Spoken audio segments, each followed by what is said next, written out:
Thanks for tuning in to High on Horror. I'm Drew. And I'm John. This episode and every future episode is dedicated to all the horror hounds and smokers out there who want to expand their knowledge of the genre and have a good time. Who doesn't love a good ghost story, am I right? Especially when it's a South Korean film, because they really know how to capture the shakes and shivers that a good movie about the paranormal should give you. The difference between the US making them and South Korea making them is that they aren't out of ideas like we are. And there's a lot about their religions and lores that we don't know and understand, which makes the watch more compelling. Today's movie is no different, and stars old boy himself, Choi Min-sik. We're talking about Exhuma, the supernatural South Korean horror film that lands on Shudder this Friday. Stick around to hear our thoughts and more today on High on Horror. Interviews, reviews, and the latest news all rolled into one.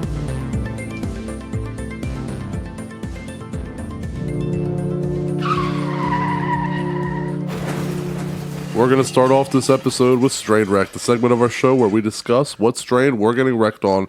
John, I'm going to leave it to you like always, man. What's on the slab today? I got us a 1 gram pre-rolled from Find, F-I-N-D. Okay, I've never heard of that before. I never heard of that either. Okay. I'm too high because I was looking at all these different names and I got one. Somebody's going to steal it from me, but I'm never going to do it. If I ever had my own weed company, I'm going to call it Spark One. But we got some chocolate Thai, 1 gram pre-rolled, and it's a legendary landrace strain from Thailand. Chocolate Thai first made an appearance in the U.S. sometime in the 1960s as Thai sticks. Spindly flowers tied into a bamboo stick that were renowned for their potent high.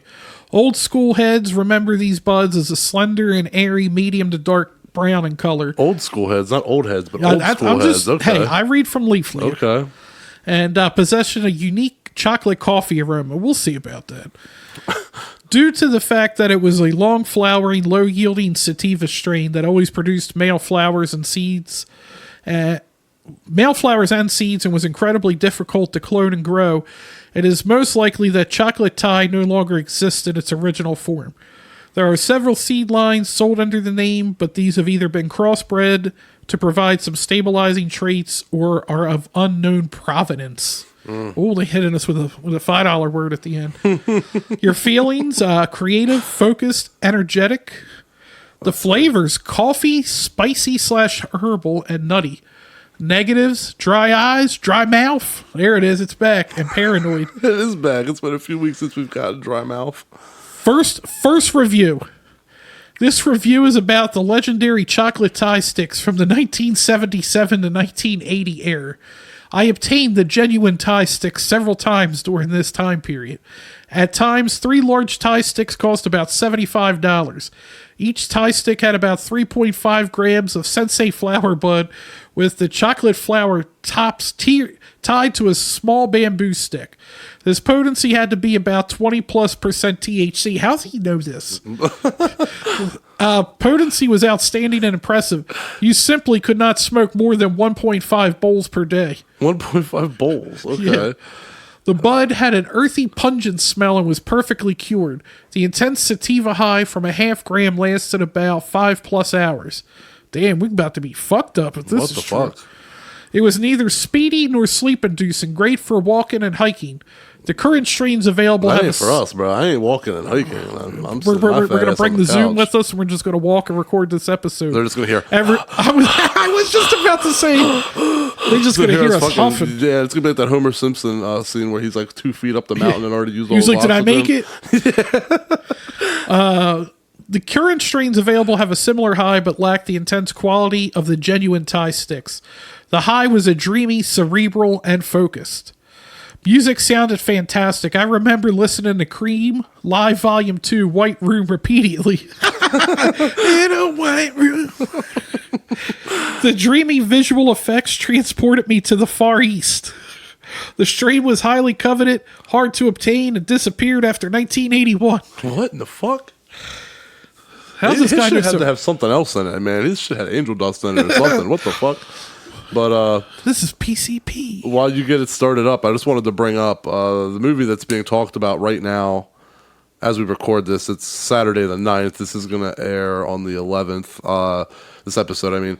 the movie that's been all the talk this past week and this weekend is Under Paris, the new Netflix film that is directed by Xavier Gens, the guy who did Frontiers, and that's the only reason I watched it, really. But it's a killer shark movie, and it's the French taking a stab at killer sharks, and it was getting good reviews. I saw a lot of people, or one specific review, saying it was the best shark movie since Jaws. And I knew that was bullshit right away. Everybody says that about every good shark movie that's happened. Deep Blue Sea is the best one since Jaws. Oh my god, right?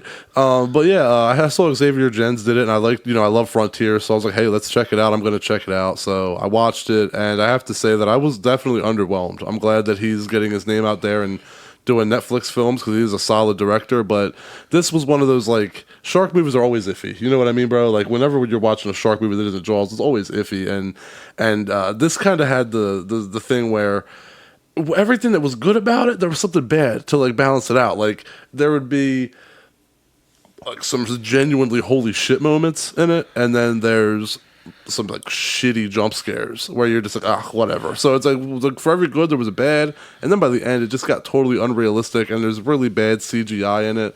I definitely expected more, but so bad you don't even want to review it for an episode. Yeah, no, I was gonna. This is a good enough review just to let everyone know. I kept up with I always try to keep up with what's current. I've been busy this week, so this is the first I'm hearing about it. Oh, so, really? Yeah. It's I always keep up with what's current and watch it as it comes out to keep up. And I always try to make time, and I actually had the time for this one. I didn't have to struggle to make the time, and I ended up being like, like it's no different than when I watch movies on other streaming services that aren't that great. No Sharknado. But no, it's better than Sharknado, but it's. I love Sharknado. Well, in other news though, I was going to ask you if you'd seen it, but I guess you hadn't. Yeah, you didn't I even answered heard of that it, for you. apparently. Alien Romulus. Did you watch the trailer for this yet? I talked to you about the teaser, but there's a new trailer out, and I haven't seen the new trailer, but I saw the poster. Yeah, with the face hugger. Yeah. Actually, no. The poster I saw wasn't the face hugger. It looked like the actual like xenomorph. I don't know if it was because I haven't seen the trailer. I don't know if it's supposed to be a queen. Like face on. Yeah. Okay. Yeah. The new poster that's come out is like red, and it's just someone's got like a face hugger on their face, and it's like full on face hugger action in the poster.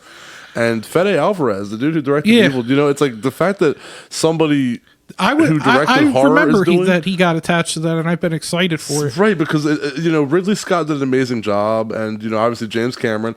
But I think this is the first time. It is the first time, not counting David Fincher's piece of shit Alien 3. This is the first time that a horror director or someone who's directed like something of the horror thriller nature like that has really stepped in to do an Alien movie. So I think that Alien was always scary. But now you got like the dude who did Evil Dead and Don't Breathe. He really knows how to do suspense. That is perfect for an Alien movie. Like, I hope I walk out of this theater. We're not going to talk about the Texas Chainsaw Massacre though, right? No. I hope that that this movie makes me walk out of the theater scared. I want it to be scary. The trailer looks good. You listeners out there need to check out the trailer if you haven't seen it. I usually am, I haven't been a fan of the Prometheus films, and so when I heard this new movie coming out, I kind of thought, I don't know how I feel about it, but the more trailers I'm seeing, I'm liking. The facehuggers are on full drones. You see facehuggers like running at people in packs of like 3 or 4, like chasing, running up the walls and shit. Like this is nonstop. Like I can't fucking wait, man. I keep forgetting that I have an actual facehugger prop. Well, not prop, but I bought. Was it? They were selling the egg with the facehugger. Is it like a plush or is it like a rubber? It's like rubber. Okay, sweet. Oh, you got the rubber one? Yeah, it was like $70. Yeah. Because they were selling the egg too, and it was a whole package. But apparently, enough people were like, "Yo, I just want to buy the facehugger." That they sold the facehugger separate. I've been wanting since I bought it to get a picture with Yuri in it. I know I'd have to wait till he's like asleep, but I want to because the tail, it's got the tail. It's I think it's about 3 feet long. Why don't you just put it on him and take a picture? Well, you don't think he's... Oh no, he would try to bite it. You should take it. That would be a great photo. No, I don't need him to bite into my figure or little teeth marks on it. Yeah, he'd probably start trying to bite it, but honestly, he'd probably start laughing. Should put him in the egg. No, I didn't get the egg, unfortunately, because I think that was like 400 or something. Yeah, that's ridiculous. I was gonna say though, you should go authentic, bro. Get that one skill proper. You gotta like fucking deep throat the thing, like when you put it on your face. That's the one you should get. You gotta deep throat it. You know what I mean? Like the one face. that like has that like the face hugger cock that like kind of gets. Yeah, that's Jesus Christ. You know what I'm talking. Look, we've all seen Alien versus Predator. You've seen that thing jump. We know what it is. It's both organs, you know, and. You know, it's little like Jack Black says, little dick, little puss. You know what I mean? It is supposed to be very sexual in nature. Yeah, that's what I'm saying. But you know, knowing you, being a fucking, you know, knowing who you are, you know, I just think that's, you know, I can just see you just chilling out in your car. That could be good or bad. Let me just stop. All right, yeah, that chocolate tie. Yeah, we're only about halfway through. Yeah, it's definitely good. I will say, I wish I was able to get my cones this type, but they have fucking machines. I think I told you we were looking into them at work. There's like a couple $100. There was one that was like it could make 120 cones. Like, what am I going to need that? Could you imagine that? Like we're going to see Deadpool and Wolverine. Let's get the cone machine out. But like just how like solid and like it smokes for a while. But that's what you need for your next road trip. I almost said next smoke trip. That's a good term. But your next road trip, bro, you need that machine. We need to invest in that machine to just pack 120 cones. Maybe for the Joe Bob Jamboree if we go to that. All right, well, let's wrap up the smoke session, head into our review of Exhuma.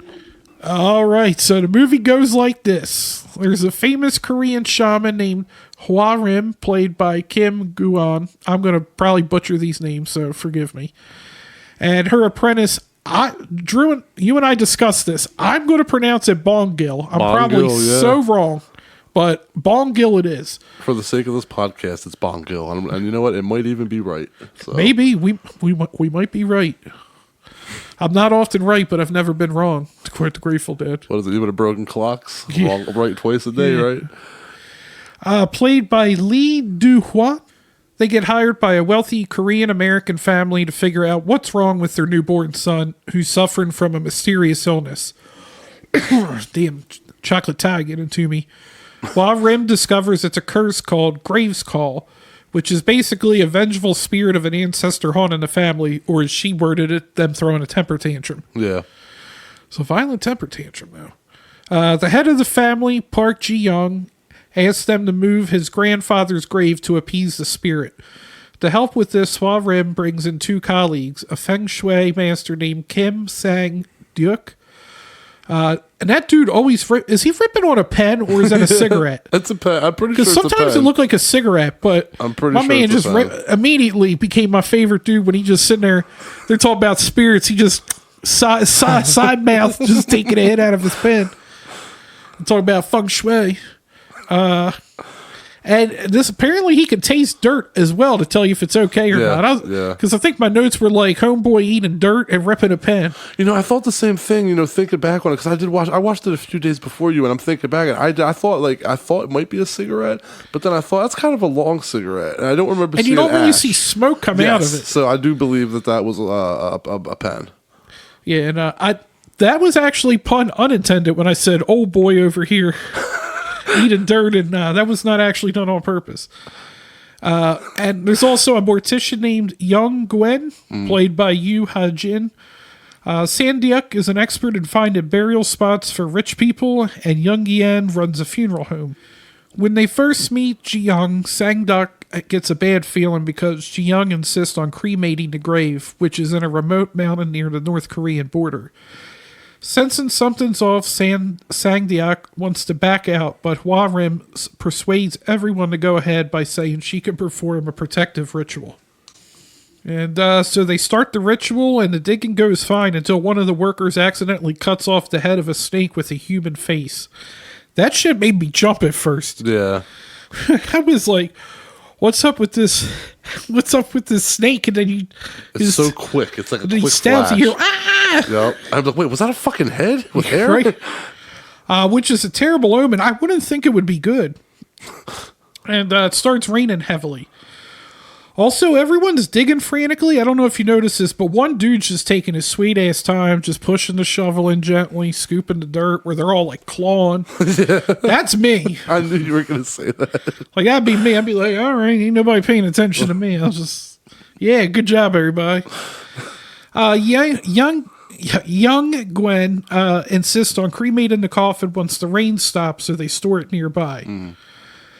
However, a local custodian, tempted by rumors of treasure, opens the coffin and releases the vengeful spirit of Ji Young's grandfather. Grandfather? I fucked that up. Grandfather. The spirit starts killing Ji Young's family members. And, we usually go into spoilers, but since this ain't out yet, I think that's a good spot to kind of stop there. Yeah, we'll stop it there. No spoilers this time. I don't have much to say because a lot of it's about the spoilers. Unfortunately, same. That's my issue. Was when I was getting my review ready, I was like, damn, a lot of this I can't say because they didn't give away much, and I don't want to like be the one to say, hey, this is what the villain is. Yeah. Because like when I first experienced it without knowing, that was oh shit. Yeah, so, it's pretty good. So I'll just say the cinematography's top notch. I want to visit South Korea after seeing this. They had some real beautiful shots in there. Mm-hmm. The special effects are amazing. Choi Min-sik was amazing in this role. It even had some small moments of humor that worked as well.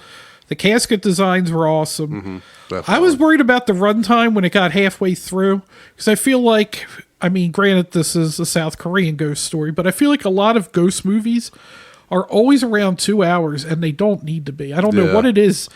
That if I feel like with maybe it's they feel like they have to tell everything about the backstory. Yeah.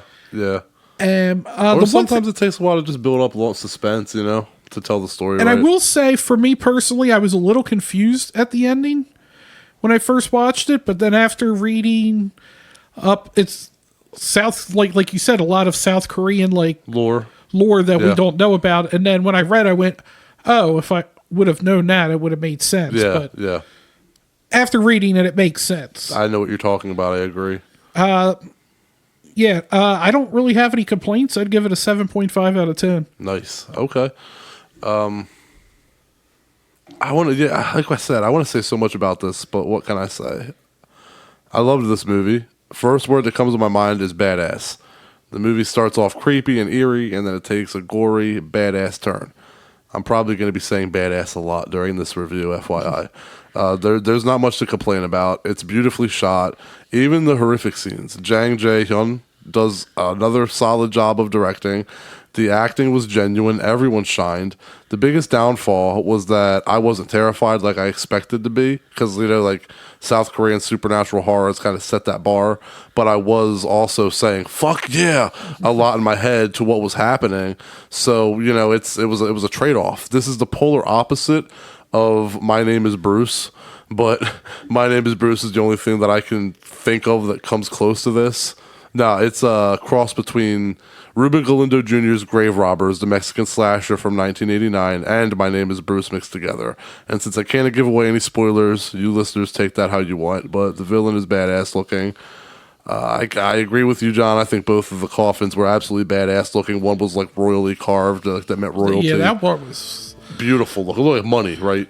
I want to know if was that something that was just made for the movie, and now who somebody owned that coffin? Just I know, right? House? Can I get buried in that? Yeah. No, I might, it's all royal. I don't deserve it. I'm a fucking give me a. But if I can afford it, right? I'm gonna. They'd probably be expensive as shit.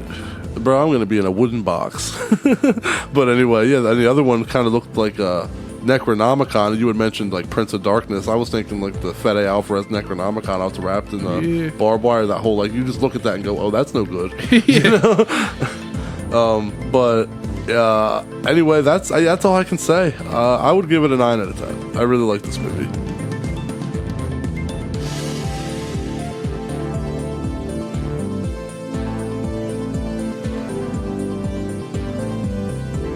Thanks to all the horror hounds and smokers out there for tuning in.